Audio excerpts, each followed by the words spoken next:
Willkommen zu dieser Case Study mit CleverRap. Ich bin heute hier mit Ulf von Loyjoy aus Münster. Loyjoy ist gegründet 2018, eine Software-as-a-Service Tech Company. Euer Produkt ist eine Conversational Marketing Plattform. Aktuell, glaube ich, knapp 20 Mitarbeiter. Ulf, du bist Gründer und CEO von Loyjoy. Ihr arbeitet jetzt seit einem halben Jahr mit uns zusammen. Wir sprechen heute einmal über die Zusammenarbeit, deine Erfahrungen und was euch die Zusammenarbeit mit uns bisher gebracht hat.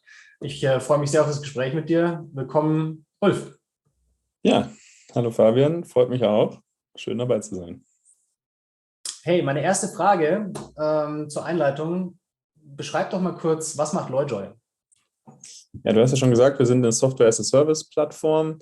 Im Kern Prozessautomatisierung, die ein Chat-Interface hat. Das heißt, wir ermöglichen es unseren Unternehmenskunden, dass sie ihre Geschäftsprozesse in ein chatbasiertes Interface verwandeln können. Und das Ganze ist eine No-Code-Plattform. Das heißt, ich kann das ohne Programmierkenntnisse umsetzen. Und unser Anspruch ist sozusagen, ja, über dieses typische Chatbot-Thema hinauszugehen, also nicht nur Fragen zu beantworten, sondern wirklich fallabschließend Prozesse in so einem Chat umsetzen zu können, sodass die Endkunden dann eigentlich keinen Medienbruch haben, sondern alles in einem Dialog machen können. Okay. Ihr arbeitet jetzt mit uns seit circa einem halben Jahr zusammen. Wenn du dich zurückerinnerst an unsere ersten Gespräche, warum hast du dich damals entschieden, mit CleverRap zu arbeiten?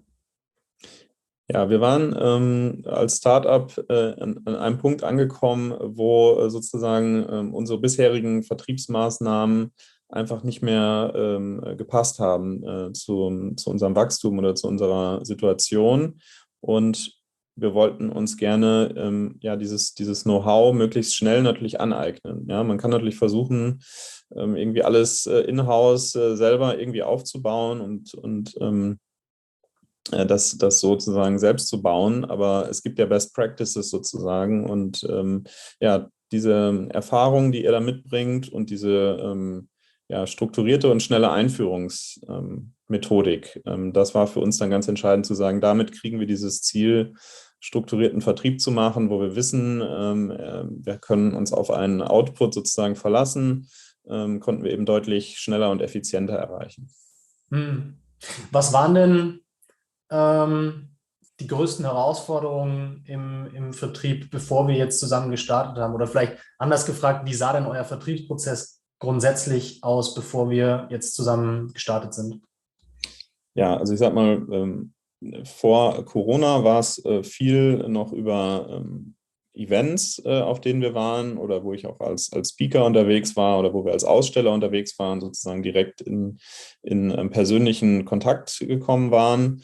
Dann hatten wir halt auch versucht, uns über Outbound-Kampagnen da Leads zu generieren. Aber es fehlte eine wirkliche Struktur, ein wirklicher Prozess dahinter. Und an der Stelle war einfach ein Gap.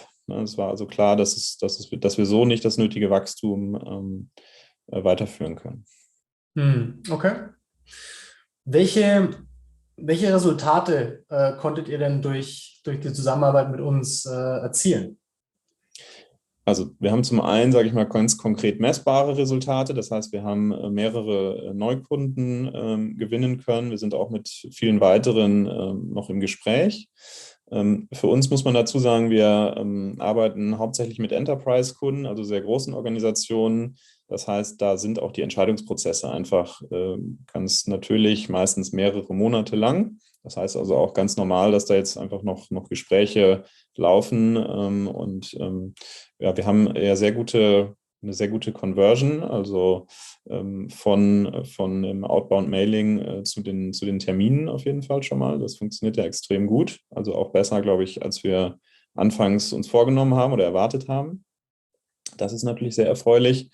Was für mich aber so von der Nachhaltigkeit eigentlich noch wichtiger ist, dass wir eben jetzt einen sehr gut strukturierten und replizierbaren Vertriebsprozess aufgesetzt haben.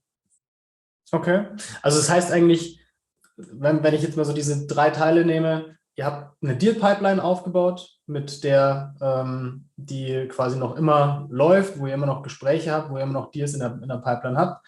Ihr habt gleichzeitig auch schon neue Kunden gewonnen und und das ist so ein bisschen das Resultat aus beidem, jetzt einfach diese Predictability in eurem Vertrieb, oder? Dass ihr sagen könnt, hey, ich weiß genau, wie viel muss ich oben in den Trichter reinkippen, damit unten ein neuer Kunde rauskommt und wie lange dauert das Ganze auch und wie funktioniert das Ganze, oder? Ja, genau. Also es ist deutlich, deutlich planbarer dadurch geworden. Wir wissen eigentlich, was wir tun müssen, um einen gewissen Output zu generieren. Okay, super. Und vorletzte Frage, was schätzt du, wäre an Aufwand bei euch intern nötig gewesen, wenn ihr das Ganze jetzt wirklich selbst aufgebaut hättet, wenn ihr euch selbst quasi darum gekümmert hättet, diese Deal-Pipeline aufzubauen, die Prozesse zu implementieren und all das, wobei wir euch quasi geholfen haben, wo wir die Blueprints liefern, wo wir die Software und die Daten liefern. Was schätzt du, was wäre an Aufwand nötig gewesen, vielleicht in Form von Zeit und auch Ressourcen? Ja, also realistischerweise hätten wir sicherlich auch einfach weitere Ressourcen irgendwie einstellen müssen, also sprich neue Mitarbeiter wirklich rekrutieren müssen für dieses Thema. Und dass das natürlich einfach Zeit dauert, ist ja klar. Also sicherlich hätten wir da alleine irgendwie 6 Monate für das Recruitment gebraucht und wären dann vielleicht einem Punkt gewesen, wo wir dann eigentlich mit der eigentlichen Umsetzung irgendwie gestartet hätten. Also ich bin mir sicher, dass es, wenn es schnell gegangen wäre, doppelt so lange gedauert hätte. Und ob das geklappt hätte, weiß man halt nicht. Ne? Das wäre schon der Idealfall gewesen. Okay, cool. Hey, ich habe noch eine letzte Frage für dich. Wem würdest du denn empfehlen, mit uns zu arbeiten? Ja, Unternehmen, die sich da professionell aufstellen wollen, die diese Planbarkeit in den Vertriebsprozess bringen wollen und sicherlich eben Unternehmen, die also ein Wachstum anstreben, ja? Die eben sagen, ich will nicht auf dem Stand bleiben, wo ich heute bin, sondern ich will deutlich wachsen und dann muss ich eine Planbarkeit eigentlich haben. Also eigentlich jedem wachstumsorientierten Unternehmen, das eben so einen etablierten Prozess noch nicht hat, würde ich das empfehlen. Cool. Hey Ulf, vielen Dank für deine Zeit und für das Gespräch. War sehr cool und ja, ich freue mich drauf, weiter mit euch zu arbeiten. Freuen wir uns auch. Vielen Dank und bis bald. Alles klar, mach's gut. Ciao. Ciao.